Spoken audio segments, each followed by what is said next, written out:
made a lot more sense. I forgot to mention that part of, we're talking about how music makes us feel and how it, how it affects us and as musicians. And we gravitate towards the artists we identify with. Doesn't have to be on a personal level, could be on just a sort of a, maybe more of a like a sonic experimentation level, or what we just, we know what we like to hear, and I don't know exactly where it comes from, whether it comes from growing up listening to music that maybe your relatives listened to, and you heard it later, like, oh, that's where your musical home is. This is one of those pieces because very early on, I think I was thinking about it in middle school, I expressed an interest in jazz, and I had a kind of revolving door of band directors because the first one retired, and then every couple of years we seemed to get a new one until the last one stuck around for high school. But anyway, this was one of those pieces where my teacher recognized that I was into jazz and said, here, transcription book, pick one of these out. This is one of the ones I think we picked out together. And so I've been playing it for, I guess, a little more than a couple decades. And not every day, but sometimes I'll take it out and I'm like, all right, or I have a student of my own now and they're looking into jazz and I'm like, hey, you should try this out. So it has changed. My perspective on it has changed. And even if for those of you who are really listening down to it, it was different when I played it on my own versus when I played it with the accompaniment. Part of that's because I'm comfortable with the solo, but also because within jazz, we're not necessarily concerned with playing everything exactly as written.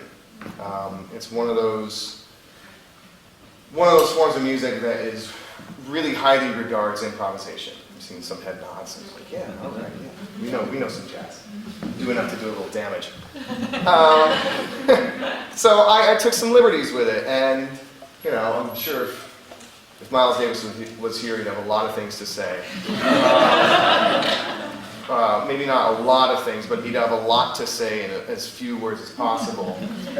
But he might appreciate that I didn't play it exactly how he played it, because he probably never played it the same way twice.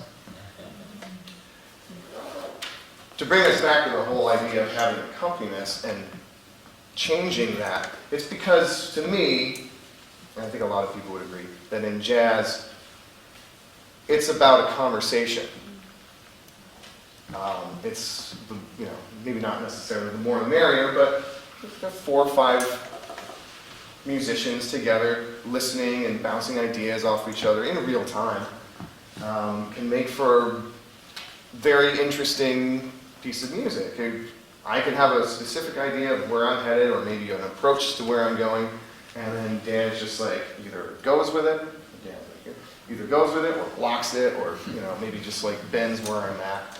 And so it's not like a football team, it's not, we're in this together. So I like to think of improvisation as not just a conversation to you, but also amongst ourselves, and the energy of the room affects it too. I'm going to be honest, when I came up here, I was feeling a little nervous. You hear my first couple notes and being comfortable. So, next piece is also 4. I know it says 4x4. I had a hard time giving a title to this. I didn't actually title the next piece. I wrote a new melody over the same piece of music. You're going to go home really knowing this really well. It's a tradition in jazz where I think initially to avoid copyright infringement in early recordings, they basically write a new melody over the existing chord changes or harmony, and then call it their own.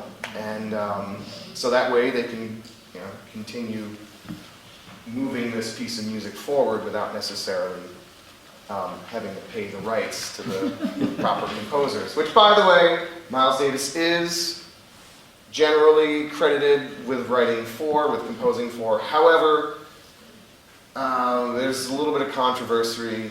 I think that Eddie Vinson possibly helped write it, or maybe fully wrote it, or maybe Miles took it from him.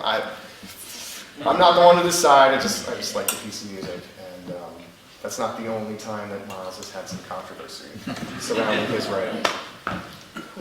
Right, some of you got the jazz.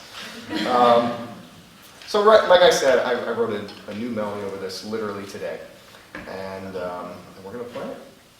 Cool.